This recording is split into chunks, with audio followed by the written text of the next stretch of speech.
हरे राम राम राम हरे हरे। बोलो बोलो।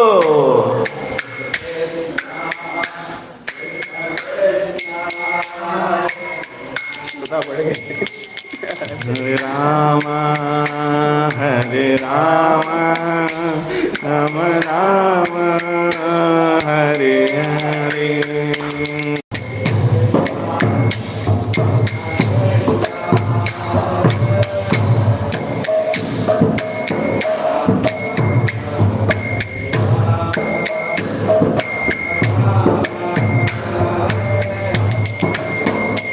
हरे Krishna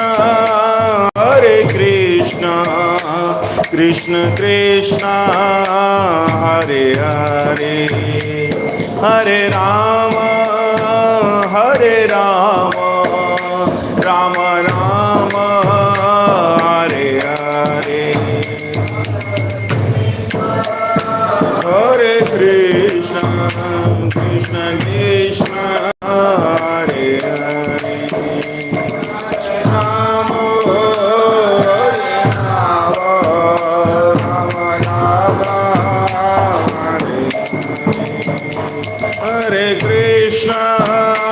Hare Hare. Krishna Krishna Krishna Hare Hare.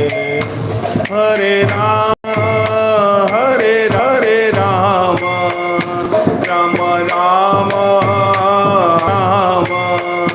Ram Ram Hare Hare.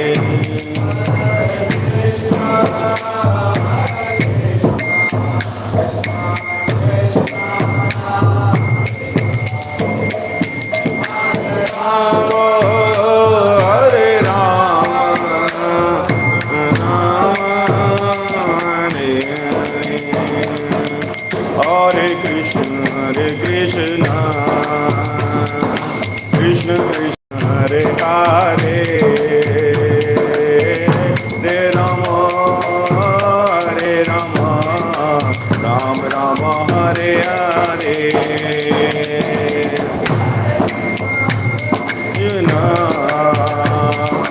Krishna Krishna Hare Hare Hare Rama Rama Hare Hare. Hare Krishna Krishna Krishna Hare Hare Hare Rama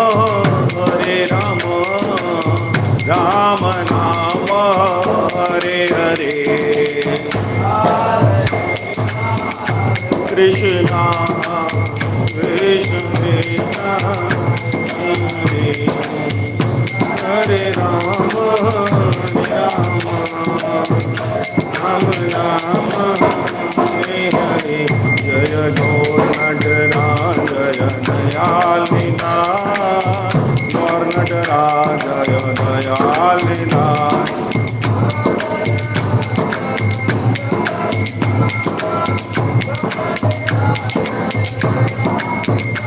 Jaya Prabhupada Jaya Prabhupada Prabhupada Jaya Prabhupada.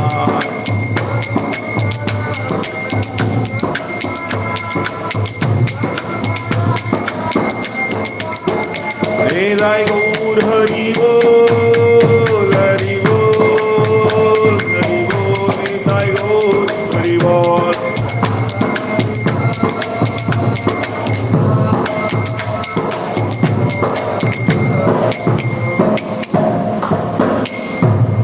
जय विष्णुपाद परमहंस परमाचार्य अष्टोत्तर Shri his divine grace A C Bhaktivedanta Swami Shri Prabhupada की जय। विष्णुपाद परमहंस परमाचार्य अष्टोत्तर Shri his divine grace A C Bhaktisiddhanta Saraswati Thakur Prabhupada की, बीबीडी फाउंडर आचार्य जगत गुरु शील प्रभुपाद की।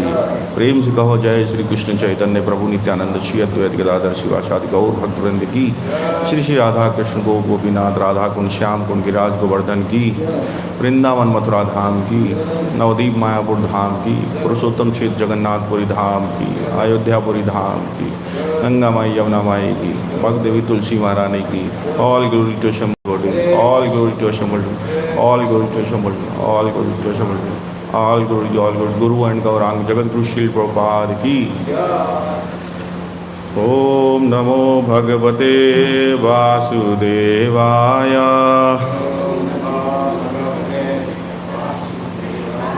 ओम नमो भगवते वासुदेवाय। ओम नमो भगवते वासुदेवाय।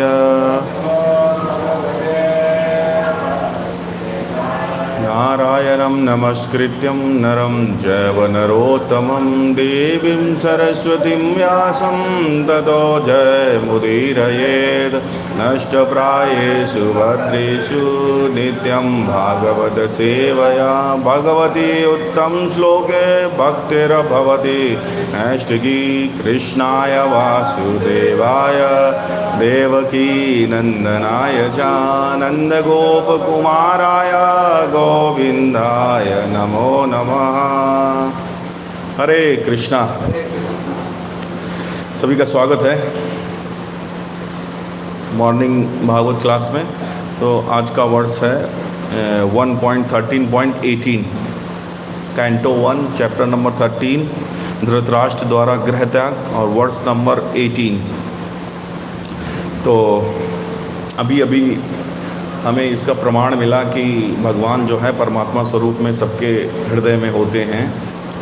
ये देखो जो बच्चे हैं स्कूल जाने के लिए सुबह सुबह एवरीडे आते हैं ड्रेस पहन के, मैं देखता हूँ कई बार। तो तुम लोग सोच रहे थे कि आज छुट्टी हो जाए, बारिश हो रही थी, कुछ ऐसा मन में था क्या? अच्छा तो देखो परमात्मा स्वरूप में भगवान ने सुन लिया, इनका मैसेज आ गया कि आज छुट्टी है ना। इतनी बारिश में तो छुट्टी होनी चाहिए, है ना। और मेरे हृदय में परमात्मा क्या थे मैंने ये सोचा कि आज लगता है कि सुखदेव गोस्वामी और परीक्षित महाराज ही रहेंगे क्योंकि सब जा रहे थे, जाने की तैयारी में थे। लेकिन बारिश इतना तेज हो गया कि सौनक आदि ऋषि भी आ गए पूरा। तो ये परमात्मा स्वरूप में भगवान है, हृदय में जो है वो तुरंत बटन ऑन कर देते हैं सबके आगे, चलो रुक जाओ, छुट्टी कर दो आज बच्चों की, इस तरीके से। तो सबका बहुत बहुत स्वागत है आज की मॉर्निंग क्लास में। और सभी से कृपा याचना है कि भागवतम जो है हम उस पर कुछ बोल सकें, क्योंकि भागवतम बुद्धि के स्तर पे हम कुछ नहीं उसमें बोल सकते हैं, ना समझ सकते हैं। केवल ये कृपा से, गुरु कृपा और वैष्णव कृपा से ही संभव है कि हम कुछ उस पर टीका टिप्पणी कर सकें। तो शब्दार्थ पहले हम संधि विच्छेद पढ़ेंगे। विदुरस्तद विप्रेत्या धृतराष्ट्रमभाषत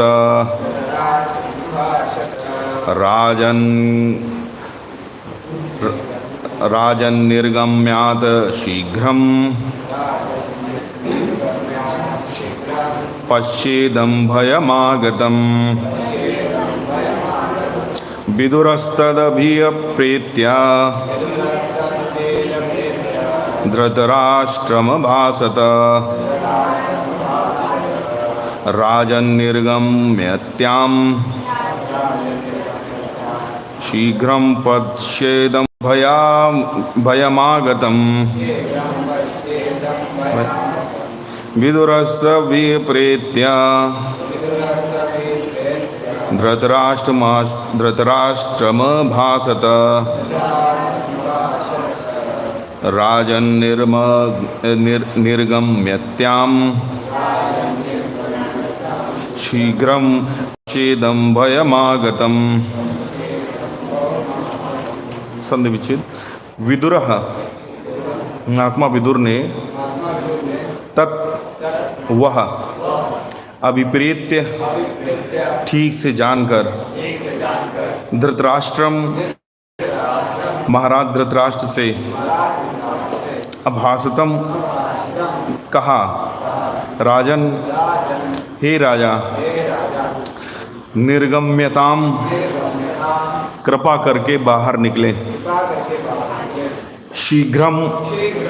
शीघ्र ही पश्य देखो, इदम इस भय को आगतम पूर्व से आया हुआ। आप लोग भी पढ़ सकते हैं, रिसाइट करिए।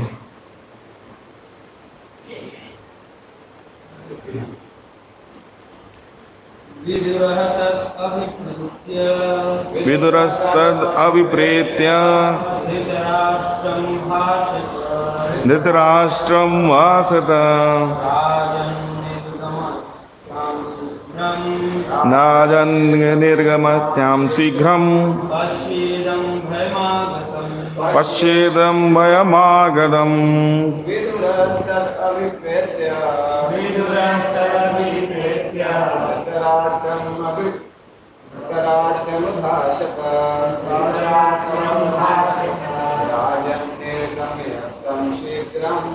राजन् निर्गम्यतां शीघ्रं पश्येदं भवमागतम्।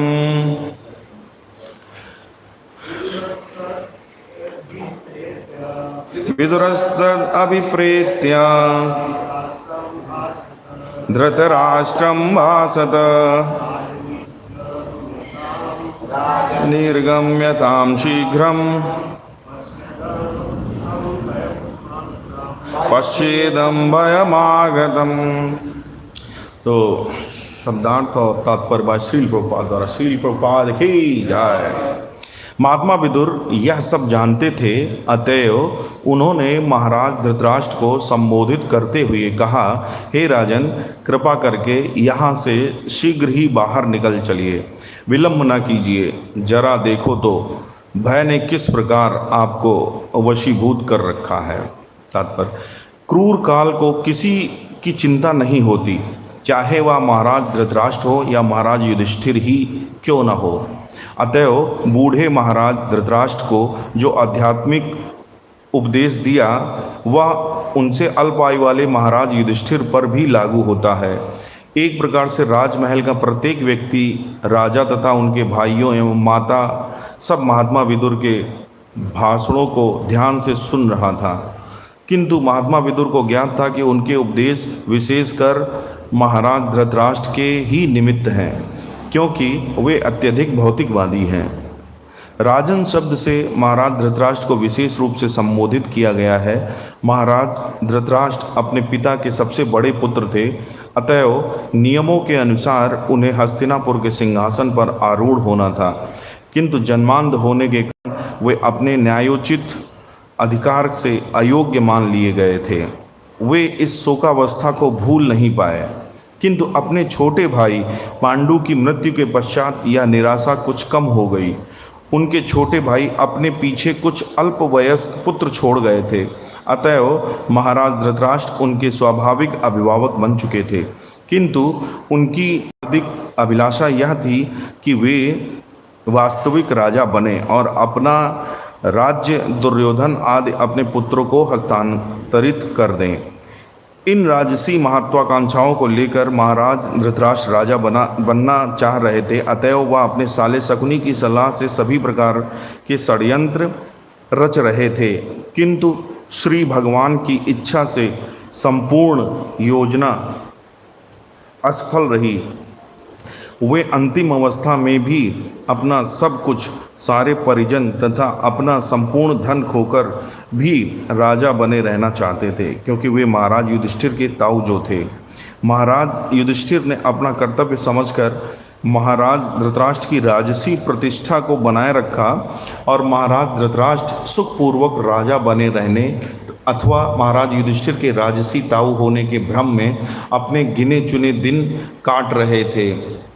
महात्मा विदुर महाराज धृतराष्ट्र के छोटे कर्तव्यनिष्ठ स्नेही भाई एवं एक साधु पुरुष होने के कारण उन्हें रोग तथा बुढ़ापे की नींद से जगाना चाह रहे थे। अतएव उन्होंने व्यंग्यपूर्वक महाराज धृतराष्ट्र को राजन कहकर संबोधित किया, जबकि वास्तव में वे राजा थे नहीं। हर व्यक्ति सनातन काल का दास है, अतएव कोई भी इस भौतिक जगत में राजा नहीं हो सकता। राजा का अर्थ है जो आज्ञा दे सके। एक प्रसिद्ध अंग्रेज राजा काल तथा ज्वारभाटा को आदेश देना चाहता था, किंतु काल तथा ज्वारभाटा ने उसकी आज्ञा का पालन करने से अस्वीकार कर दिया। अतएव इस भौतिक जगत में मनुष्य मिथ्या का राजा होता है और महाराज धृतराष्ट्र को विशेष रूप से उनके मिथ्या पद का तथा उन वास्तविक भयानक घटनाओं का स्मरण दिलाया जा रहा था जो उस समय घट चुकी थी। महात्मा विदुर ने उनसे तुरंत ही इस अवस्था से बाहर निकल आने हेतु कहा, यदि वे तेजी से बढ़ने वाली इस भयावह परिस्थिति से बचना चाह रहे हों। उन्होंने महाराज युधिष्ठिर से इस प्रकार नहीं कहा, क्योंकि उन्हें पता था कि महाराज युधिष्ठिर इस विकट संसार की भयावह परिस्थिति से अवगत हैं और काल क्रम में वे स्वयं अपनी रक्षा करेंगे, भले ही उस समय विदुर वहाँ उपस्थित ना हो। ओम अज्ञानतिमिरान्धस्य ज्ञानाञ्जनशलाकया चक्षुरुन्मीलितं येन तस्मै श्रीगुरुवे नमः।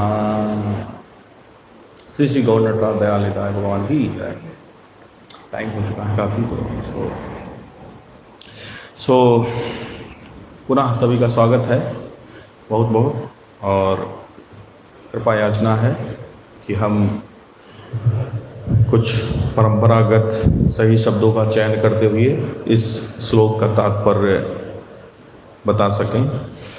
और ये बड़ा कोर वर्ड्स है, क्योंकि धृतराष्ट्र द्वारा गृह त्याग, अभी तक तो क्या था, स्टोरीज थी, थोड़ा भूमिका था। अब ये जो है महात्मा विदुर धृतराष्ट्र को बोलना शुरू किया, जो पर्पस था इस चैप्टर को रखने का। कि बाह्य दृष्टि से हमें ये सब लग सकता है कि ये चैप्टर जो है भागवतम में किस लिए, कि इससे पहला चैप्टर था कि भगवान का द्वारिका पहुँचना, इससे पहले क्या है हस्तिनापुर से प्रस्थान करना।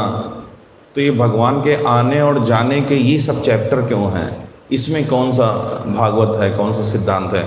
लेकिन भागवतम का हर शब्द जो है, हर श्लोक बहुत इम्पोर्टेंट है, क्योंकि भगवान का प्रस्थान चैप्टर अध्याय है, उसने हमें बताया कि भगवान को हम सी ऑफ कैसे, किस तरीके से प्रार्थनाएं करें, किस तरीके से भगवान को सी ऑफ करें और किस तरीके से स्वागत करें। अभी यहाँ पे धृतराष्ट्र द्वारा गृह त्याग, तो हम यहाँ पे कहते तो हैं कि धृतराष्ट्र बड़ा आसक्ति था, उसको आसक्ति था, फिर जब विदुर ने उनको डांट लगाई, सुनाया, तब वो गए। लेकिन ये धृतराष्ट्र और विदुर का यहाँ पे नहीं है, बात यहाँ पे हमारे लिए है। यहाँ पे लिखा भी है, देखो कि प्रभुपाद इसलिए लिखते हैं, उनके उपदेश विशेषकर महाराज धृतराष्ट्र के ही निमित्त हैं, क्योंकि वे अत्यधिक भौतिकवादी हैं। तो इस भौतिक संसार में सभी भौतिकवादी हैं।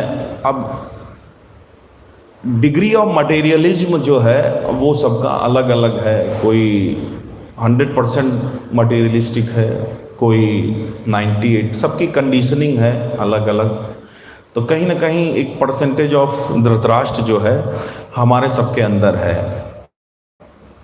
तो इसलिए ये चैप्टर जो है ये बहुत इम्पॉर्टेंट है, जो हम आसक्ति लिए धृतराष्ट्र और की आसक्ति, राष्ट्र के प्रति जो आसक्ति हम लिए घूमते हैं, तो ये हमारे लिए जो विदुर की शिक्षाएं, और विदुर भी हमारे जीवन में होते हैं, बहुत सारे विदुर हमारे जीवन में होते हैं, लेकिन इम्पोर्टेंट है कि हम उनका संग करें।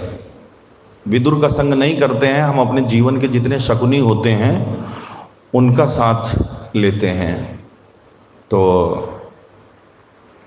यहाँ पे ये जो भागवतम है ये बड़ा महत्वपूर्ण ग्रंथ है, तभी इसको कहते हैं ग्रंथराज श्रीमद् भागवतम, ग्रंथराज श्रीमद् भागवतम। प्रभुपाद ने भी इस्कॉन में, देखिए, हर चीज़ का ग्लोरिफिकेशन किया जाता है कि ऐसे ऐसे मंदिर बने, बहुत संघर्ष हुआ और बहुत केस हुए, प्रचार करने में इतना संघर्ष हुआ, लेकिन वास्तव में ये भागवतम का जो प्राकट्य है वो व्यासदेव द्वारा इस भौतिक जगत में इसका प्राकट्य हुआ, लेकिन भारत में वास्तव में प्रभुपाद के द्वारा ये बहुत बड़ा कंट्रीब्यूशन था। तो इस्कॉन का ये बहुत बड़ा कंट्रीब्यूशन है भागवतम का प्राकट्य। पहले इस तरीके से टीकाएं नहीं थी, टीकाएं थी भी, गौड़ी परंपरा में आचार्यों ने लिखी हैं, लेकिन वो उतना ज़्यादा अवेलेबल नहीं थी, उनका उस तरीके से प्रचार नहीं था, वो सबको अवेलेबल नहीं थी अभी। लेकिन इस्कॉन जो है वो प्रभुपाद के प्रयासों से और उनके भक्तों के प्रयासों से अभी भागवतम क्या है कि घरों घरों में पहुंच चुकी है और जा भी रही है। तो भागवतम जो है वो जो कंट्रीब्यूशन था, प्रभुपाद ने बहुत सारे मंदिर बनवाए, पूरा सोसाइटी ही खड़ी कर दी, लेकिन भागवतम भी उनका जो है बहुत बड़ा कंट्रीब्यूशन है। भागवतम, अभी आप समझिए कि भागवतम का तात्पर्य लिखना इतना आसान नहीं है। पुरानी टीकाएं थी, उनका रेफरेंस लेते थे प्रभुपाद, लेकिन आप ये समझिए कि टीकाओं को पढ़ते हुए तात्पर्य लिखना, तात्पर्य में ये ध्यान रखते हुए कि वो पूरी परंपरागत हैं और मायावादी सिद्धांतों का खंडन करते हुए तात्पर्य लिखना, क्योंकि तात्पर्य ये सिंपल, ये हम तो इसको पढ़ लेते हैं, लेकिन तात्पर्य में बहुत चीज़ें होती हैं। संधि विच्छेद किया जाता है और फिर व्याकरण होती है और फिर सिद्धांतों को अलाइन करते हुए, आचार्यों को जो टीकाएं हैं उनके साथ करते हुए मायावादी सिद्धांतों को, क्योंकि बहुत सारी भगवत गीता है और बहुत सारे परपट लिखे गए हैं जो बिल्कुल मायावादी फिलॉसफी के हिसाब से हैं। भगवत गीता में कह देते हैं कि कृष्ण बहुत बड़े योगेश्वर थे और ये जो 5 पांडव 5 इंद्रियां हैं, जब इंद्रियां एक योग के कंट्रोल में आती हैं, योगेश्वर के कंट्रोल में आती हैं, तो ये जो कौरव हैं वो इंद्रिय विषय हैं, तो फिर कौरवों पे 5 इंद्रियों की विजय होती है। तो ये सब फिलॉसफी, उसमें कृष्ण और भक्ति कहीं तो ऐसा भी है। तो ये बहुत बड़ा कंट्रीब्यूशन प्रभुपाद का था। और अगर हम व्यासदेव जी का बात करें तो व्यासदेव जी जो हैं उन्होंने बहुत सारे ग्रंथ लिख चुके थे। वो भगवान के श्री श्री गौर नटराज दयाल निताय भगवान की है। तो व्यासदेव जी सक्तावेश अवतार थे भगवान के। तो उन्होंने कई सारे ग्रंथ लिखे थे, इससे पहले लिख चुके थे। भागवतम उनका आखिरी रचना थी। तो इससे पहले वो 17 पुराण, 108 उपनिषद और उपनिषद, 4 वेद, 2 महाकाव्य, ये सब लिख चुके थे। तो महाभारत, जिसको पंचम वेद भी कहते हैं, सारे पुरुषार्थ उसमें कवर कर लिए थे। लेकिन व्यासदेव जो थे वो असंतुष्ट थे। इतना सब लिखने के बाद, संकलन करने के बाद भी असंतुष्ट थे, संतुष्ट नहीं हुए। तो होता क्या, कई बार ऐसा नहीं होता कि डॉक्टर अपना इलाज नहीं कर पाता है, उसको दूसरे डॉक्टर के पास जाना पड़ता है। तो व्यासदेव जी ने कितने ही ग्रंथ लिख लिए, लेकिन श्रीमद् भागवत ग्रंथ लिखने के लिए उनके जो गुरु नारद जी थे, उनका प्रत्यक्ष हस्तक्षेप जो है हुआ। नारद जी ने उनको प्रेरणा दिया। मतलब यह है कि तो यहाँ पे व्यासदेव के माध्यम से हमको ये शिक्षा मिलती है कि भागवतम को केवल बुद्धि के स्तर पे समझा नहीं जा सकता है या समझाया नहीं जा सकता है, आत्मसात नहीं किया जा सकता है। उसमें हमें भक्तों का संग जरूरी है। बाकी सब ग्रंथों को लिखने के लिए व्यासदेव जी को प्रत्यक्ष हस्तक्षेप नारद जी का नहीं करना पड़ा, नारद जी को, लेकिन भागवतम के प्राकट्य में। तो मतलब यहाँ पे हम समझ सकते हैं कि भागवतम लिखने वाले व्यासदेव जी जैसे व्यक्ति भी ज्ञान में जो स्थित हैं, सत्यावेश अवतार हैं, वो भी कहीं फंस सकते हैं और उनको भी भक्तों का निर्देशन की आवश्यकता होती। नारद उनके गुरु थे जो भक्ति का पर्सोनाफाइड, वो भी सत्यावेश अवतार हैं भगवान के। तो नारद जी का इंटरवीन जब हुआ तब उनका मन, उन्होंने भागवतम को प्राकट्य किया और उनका मन संतुष्ट हुआ। तो भागवतम ये है, और प्रभुपाद ने बड़ा अच्छा अरेंजमेंट किया है कि मॉर्निंग भागवत क्लास होती है, मॉर्निंग शुरुआत हम भागवतम से करते हैं। तो अभी हम चर्चा करेंगे इस पे। तो इस श्लोक में 3 कैरेक्टर्स हैं, उनको हम समझने का कोशिश करेंगे। एक तो धृतराष्ट्र हैं और विदुर हैं, महात्मा विदुर हैं, और यहाँ पे शकुनी की बात की गई है। तो धृतराष्ट्र को बोल रहे हैं कि भय, विदुर महाराज कह रहे हैं भय ने किस प्रकार आपको भूत कर रखा है। तो ये भय जो है ये शुरू से ही भय है। भगवत गीता का पहला ही जो श्लोक है, जो पूछते हैं किम अकुर्वत संजय, संजय से पूछते हैं कि पांडव हमारे पुत्रों और पांडवों ने क्या किया। तो ये जो प्रश्न ही था, संजय से पहला प्रश्न था, यही उसकी कई भाव प्रकट करता है। उसकी इच्छा भी कुछ अंदर दबी हुई थी, वो भी प्रकट होती है। उसकी कुछ आशा थी। तो उसकी इच्छा क्या थी कि हमारे पुत्रों की विजय हो, उसकी ये इच्छा थी। आशा उसको ये थी कि युधिष्ठिर लोग पायस हैं, हो सकता कि वो युद्ध ना करें, ऐसे ही कह दें कि ये देख के कि पायस हैं और ये जो कुरुक्षेत्र का लैंड है ये भी बड़ा पवित्र स्थान है, तो इस पवित्र स्थान से और वो पायस हो जाएं, उनके हृदय जो है थोड़ा अलाउ ना करे युद्ध करने का, और वो ऐसे ही उसको राष्ट्र दे दें, राज्य दे दें। तो इस तरीके से, और उसको भय भी था कि कहीं राज्य छिन ना जाए, हार ना जाए। तो ये भय जो था ये शुरू से था, ये उसकी आसक्ति थी। इवन युद्ध शुरू हो गया, कृष्ण जो है गए भी थे एक मीडिएटर, मॉडरेटर बन के राज्य में, लेकिन धृतराष्ट्र को नहीं समझ में आया, कोई भी बात समझ में नहीं आई, और वो इतना पुत्र की आसक्ति में इतना अंधा था। 18 दिन उसने और वेट किया, 18 दिन तक युद्ध चला कि वो 18 दिन और कुर्सी से चिपक के बैठा रहेगा। और आज भी उसकी स्थिति यही थी, उसी भय के साथ था कि चलो थोड़े दिन और, अभी भी हम ताऊ हैं, वो राजसी ठाट रहेंगे, अगर हम यहाँ रहेंगे तो थोड़ा सलाम ठोकेंगे। जैसे एक सुन रहा था मैं कहीं कि लखनऊ के नवाब जो हैं, आज भी जो उनके डिसेंट, हाँ उनके जो वंशज हैं, आज भी क्या है कि उनके घर में बग्गी वगैरह होती है, और वो कभी कभी जैसे क्या है उस बग्गी पे लखनऊ में दिख जाएंगे, घोड़े वाली बग्गी पे चलते हैं।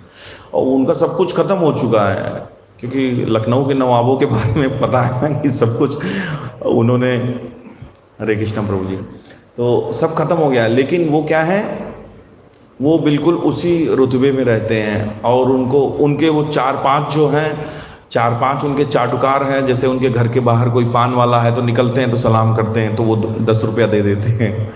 तो मतलब उसी भ्रम में वो आनंद में रहते हैं। इसी तरीके से क्या है कि हम यहाँ पे धृतराष्ट्र की यही स्थिति है कि वो अभी भी उसको उम्मीद है, चलो ठीक है हमारा जो है बुढ़ापा तो अब जो भी है आनंद में रहेगा। हालांकि अब चूंकि युधिष्ठिर इतने ऐसे नहीं थे, संकीर्ण हृदय के नहीं थे, युधिष्ठिर ने अभी भी उनको सिंहासन में बिठा रखा था, वो राजा ही थे, उनको ऐसे नहीं, अब राज्याभिषेक हो गया था युधिष्ठिर का, लेकिन वो राज दरबार में बैठते वही थे। तो इस तरीके से तो ऐसे क्या है कि एक प्रतिष्ठा लाभ का बड़ा मतलब भ्रम होता है। जैसे मेरा भी एक अनुभव है कि मैं 2016 में मैंने स्कूटी खरीदी। तो इससे पहले मेरे पास टू व्हीलर नहीं था, कार यूज करता था। तो मैं जब अपने ऑफिस स्कूटी से जाता था तो वहाँ के गार्ड जो थे वो नमस्ते नहीं करते थे।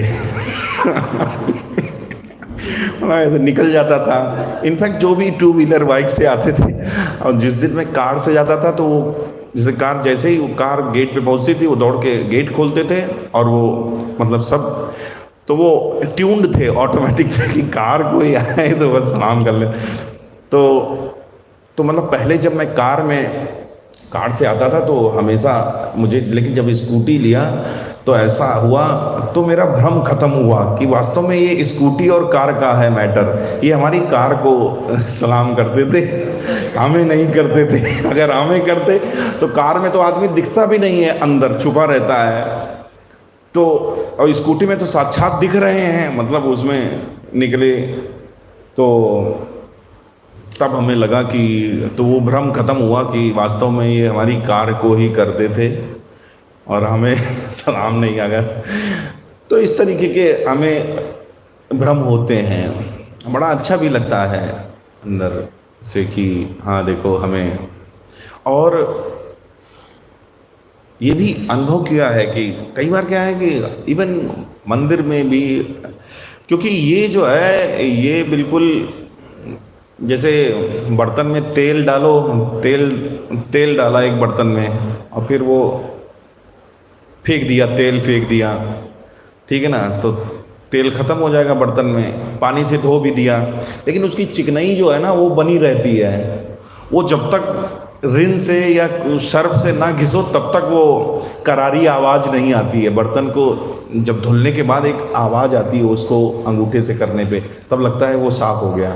खैर प्रभु जी कुछ रिस्पॉन्ड नहीं करे, प्रभु जी ने कभी धोया होया नहीं है बर्तन, लगता है ना।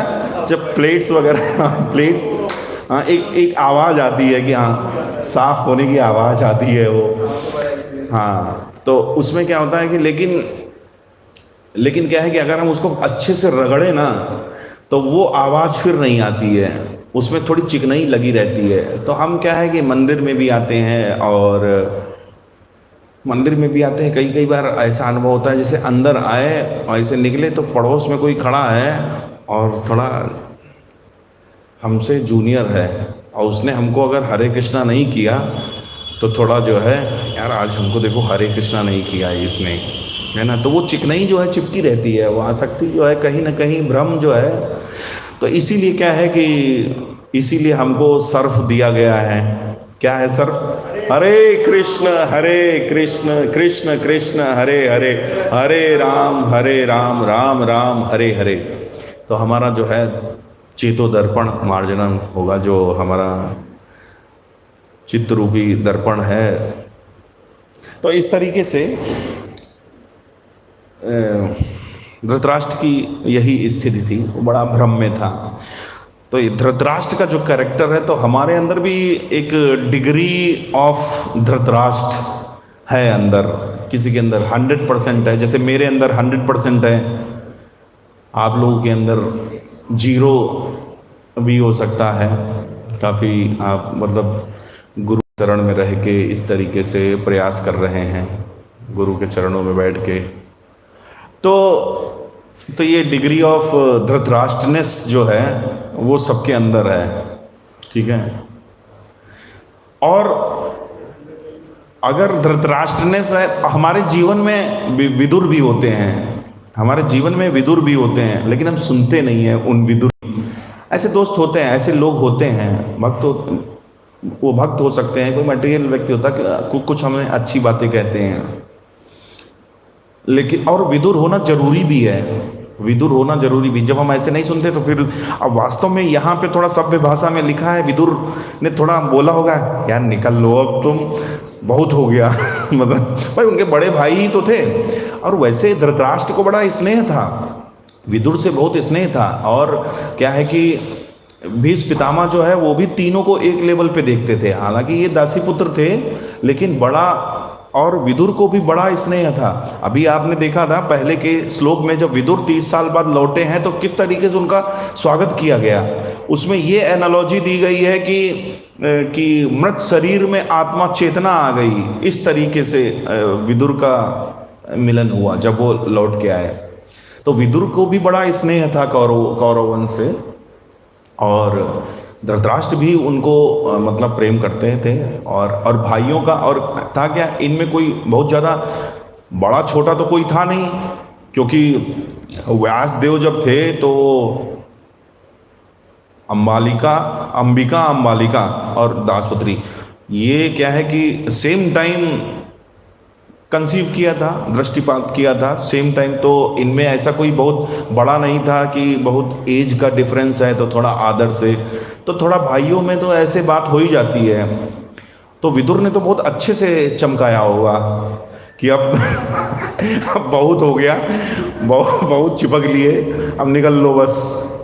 तो हमारे जीवन में भी ऐसे विदुर होना बहुत ज़रूरी है, होना चाहिए ऐसे। इसीलिए देखिए, इसीलिए इस्कॉन में बहुत अच्छा सिस्टम है, सबको एक एक विदुर दिया गया है सब अपने पर्सनल विदुर लेके चलते हैं। अनुगत्य सिस्टम क्या है, महाराज जी ने जो अनुगत्य सिस्टम बनाया है, तो क्या है, सबको पर्सनल विदुर अलॉट कर दिए हैं, अपना जहाँ भी आए और विदुर जो है तुरंत चमका देते हैं। तो इस तरीके से क्या है कि हमारे जीवन में भी, और तो हमारे जीवन में ऐसे व्यक्ति जरूर होने चाहिए जिनसे हम अपने हृदय की बात कर सकें, हर तरीके से उनके सामने हृदय को हम अपना खोल सकें और उनकी बात को आत्मसात भी करें। उनकी बात, हमें ऐसा विश्वास होना चाहिए, और उनकी बात को, वो कोई भी हो सकता है, वो कोई भी हो सकता है, आपका गुरु हो सकता है, कोई आपका मित्र हो सकता है, कोई आपके समकक्ष भक्त हो सकता है, आपका काउंसलर हो सकता है। तो ये ज़रूर होना चाहिए। और काउंसलर के लिए तो, क्योंकि काउंसलर की चॉइस हमारी, हम चूज करते हैं, अपने विदुर हम खुद चूज करते हैं, तो उनको तो निश्चित रूप से आपने इसीलिए चूज किया है कि आप उनका सुने बात। तो हमारे जीवन में भी विदुर का बहुत इम्पोर्टेंस है।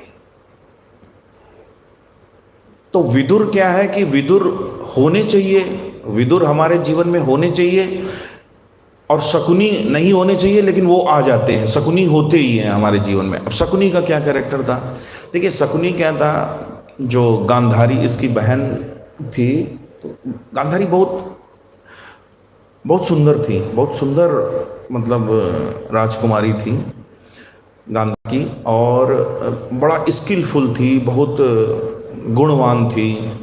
और उनका जब विवाह इस तरीके से धृतराष्ट्र के साथ हुआ, तो ये थोड़ा सा शकुनी जो था, बड़ा उसको अंदर से रोष हुआ थोड़ा। तो वो मतलब उसने कहीं ना कहीं ठान लिया था कि हम पूरे कौरव वंश का समाप्ति करेंगे, उपाया करेंगे, इस तरीके से। तो कौरव वंश, तो वास्तव में वो, हालांकि वो ऐसा हमें लगता था कि वो अपने भांजे को बहुत प्यार करता था, लेकिन वो हमेशा बहकाता ही था गलत।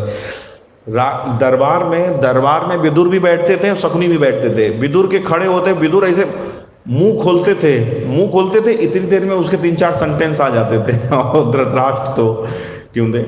और खैर विदुर की इस स्थिति के लिए वो मतलब एक प्रारब्ध भी था उनका। मंडूक ऋषि ने उनको इस तरीके से कहा था कि तुम कभी भी मतलब जो चाहोगे वो होगा नहीं, तुम न्याय की बहुत बात करते हो, न्यायाधीश हो, करना न्याय। तो उनको भेजा था थोड़े दिन के लिए कि जाओ 100 साल के लिए, मतलब अब देवलोक में तो खैर छोटा ही टाइम होगा, 6 महीने की, क्या ये 6 महीने का एक रात एक दिन होता है ना, तो मतलब यहाँ 100 साल लगभग रहे थे, 100 साल। तो वहाँ का कुछ थोड़ा ही होगा, 2 साल के बराबर होगा, तो 2 साल के लिए भेजे गए धरती पे।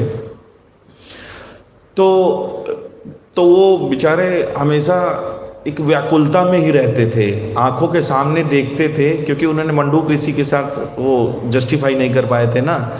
मंडूक ऋषि का वो बच्चे का जन्म में प्रारब्ध में उन्होंने उनको उसकी सजा दे दी।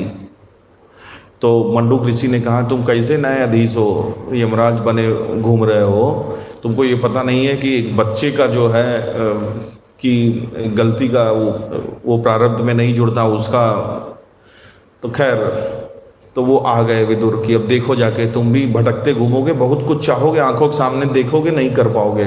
और वही हुआ।